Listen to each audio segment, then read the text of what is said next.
যে একজন নারীকে বিবস্ত্র করে সেটাকে সোশ্যাল মিডিয়ায় পাবলিশ করে দেওয়া, সেই ঘটনায় রেপিস্ট ধরা পড়লেও যে মব সৃষ্টির যে কারিগর, যে প্রধান উস্কানিদাতা এবং পরিকল্পনাকারী, সে ছিল ধরাছোঁয়ার বাইরেই। এটার একটা রহস্য আমরা উদ্ঘাটন করেছি। আপনাদের বিভিন্ন ইলেকট্রনিক অ্যান্ড প্রিন্ট মিডিয়াতেও এটাতে এসেছে যে এই মব সৃষ্টিকারী যারা, তারা এখনও ধরাছোঁয়ার বাইরে। সে লক্ষ্যে আমরা আমাদের কাজ শুরু করি এবং আমাদের গোয়েন্দা তৎপরতা বৃদ্ধি করি। এবং তারই প্রেক্ষিতে গতকাল আমরা এই মব সৃষ্টির যে উস্কানিদাতা বা পরিকল্পনাকারী, তাকে আমরা গতকাল অ্যারেস্ট করতে সক্ষম হই। আমি ঘটনার বিস্তারিত বলবো না, এটা আপনারা সকলে অবগত আছেন, বাট যে মব সৃষ্টির পিছনে যে রহস্যটা ছিল সেটি আমি আপনাদের সামনে তুলে ধরব।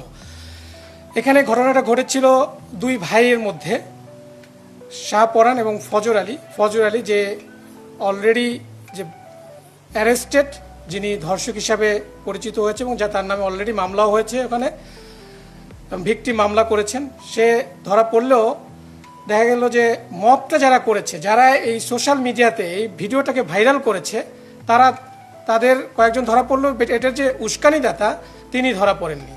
তো সেটা নিয়ে আমরা কাজ করি এবং সেখানে আমরা দেখতে পাই যে শাহপরান এবং ফজর আলী, আমাদের যে আসামি আজকের অ্যারেস্টেড, তার নাম শাহপরান, এবং যে ধর্ষক ছিল সে ফজর আলী, এরা দুই ভাই ছিল। এই দুই ভাই এই ভিকটিমকে বিভিন্ন সময় দীর্ঘদিন যাবৎ উত্ত্যক্ত করে আসছিল। সো উত্ত্যক্তর প্রেক্ষিতে এই দুই ভাইয়ের মধ্যে এটা দ্বন্দ্বেরও সৃষ্টি হয়। সে প্রেক্ষিতে বিগত 2 মাস পূর্বে তাদের মধ্যে একটা পারিবারিক বা গ্রাম্য পর্যায়ে একটা সালিশ হয়। সেই সালিশে এই ফজর আলী ছিল বড় ভাই এবং শাহপরান ছোট ভাই। এই দুজনের মধ্যে সালিশে শাহজালাল কর্তৃক শাহপরানকে হেনস্থা করা হয় এবং মারধরও করা হয়। সে প্রেক্ষিতেই শাহপরান তার এই বড় ভাইয়ের প্রতি একটা প্রতিশোধ নেওয়ার চিন্তাভাবনা করে। এই ঘটনা যেদিন ঘটে তার 15 দিন পূর্বে ভিকটিম তার স্বামীর বাড়ি থেকে তার বাপের বাড়িতে আসে এবং এই ফজর আলী, যে কিনা ধর্ষক হিসাবে অ্যারেস্টেড, সে এই ভিকটিমের মাকে সুদের বিনিময়ে 50,000 টাকা ধার দেয়।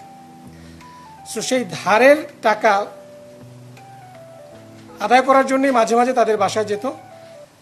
ঘটনার দিনও তেমনি এই টাকা আদায়ের সূত্র ধরেই তিনি ওই বাসায় গিয়েছিলেন রাতের বেলা, এবং এইটা শাহপরান জানতো যে ওই দিন সে যাবে। সে প্রেক্ষিতে শাহপরান তার লোকজন সেট করে দেয় যে এরকম এই টাইমে যাবে, তোমরা যদি তাকে ধরতে চাও ধরতে পারো। এবং সে তার সেই প্ল্যান অনুযায়ী, পরিকল্পনা অনুযায়ী ওই দিন রাতে যখন ফজর আলী তার ওই ঘরের ভিতরে ভিকটিমের ঘরে প্রবেশ করে, তার কিছুক্ষণ পরেই এই শাহপরানের লোকজন ভিকটিমের ঘরে প্রবেশ করে এবং তাকে বিবস্ত্র করে ভিডিও ধারণ করে সেটা পরবর্তীতে সোশ্যাল মিডিয়ায় ছড়িয়ে দেয়। পরবর্তীতে আমরা এটা জানতে পারি। জানার পরে আমাদের একটা চৌকস অভিযানিক দল গতকাল এই শাহপরানের যে রহস্যটা সেটা আমরা জানার পর তাকে আমরা গতকাল কুমিল্লা থেকেই অ্যারেস্ট করা হয়। এই ছিল মূলত যে মব সৃষ্টি এবং সোশ্যাল মিডিয়ায় ভিডিওটাকে ভাইরাল করার পিছনের নেপথ্য কাহিনী।